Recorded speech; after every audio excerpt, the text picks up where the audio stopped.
ask if there was a specific moment that made you want to join the social justice movement to be an advocate for the AAPI community. Yeah, honestly, I can think of so many moments. It wasn't just one single moment. It was sort of, again, this movement that was happening. Finding the Asian American Student Association at my undergrad, meeting my social justice mentors. What unites them all in my mind is that all those moments took place in community.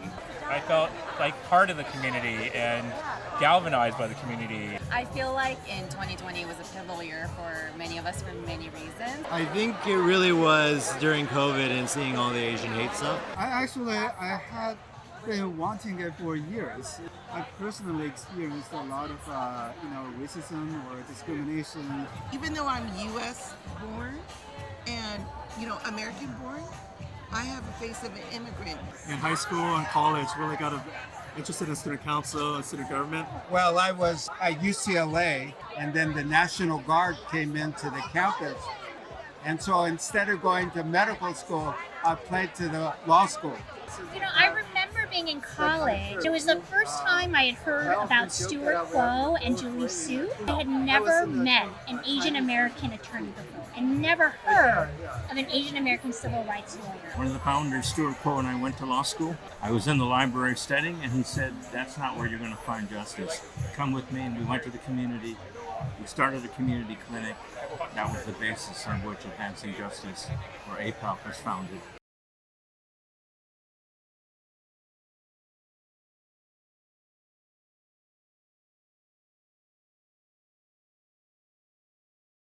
So much for doing that.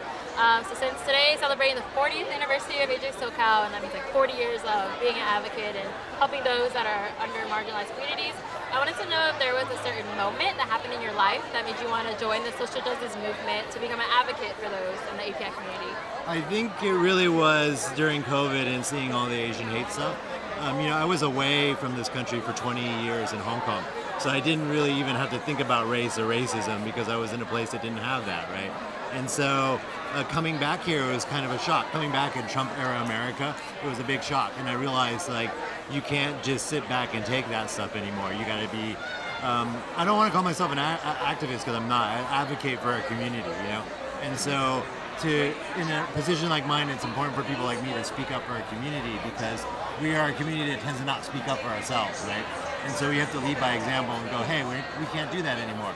We got to stand up and express how we feel about things.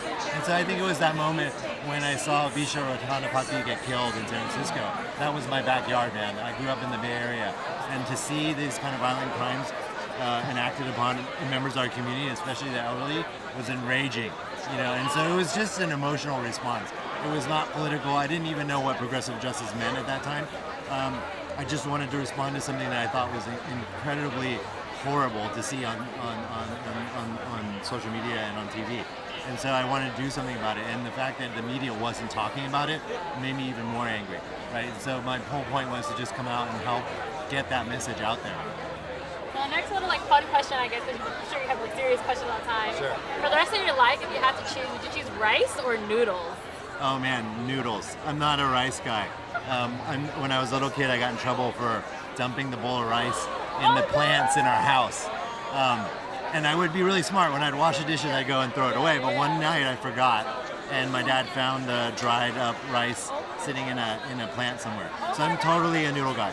I love noodles. So thank you so much, Dave. All right, thank you.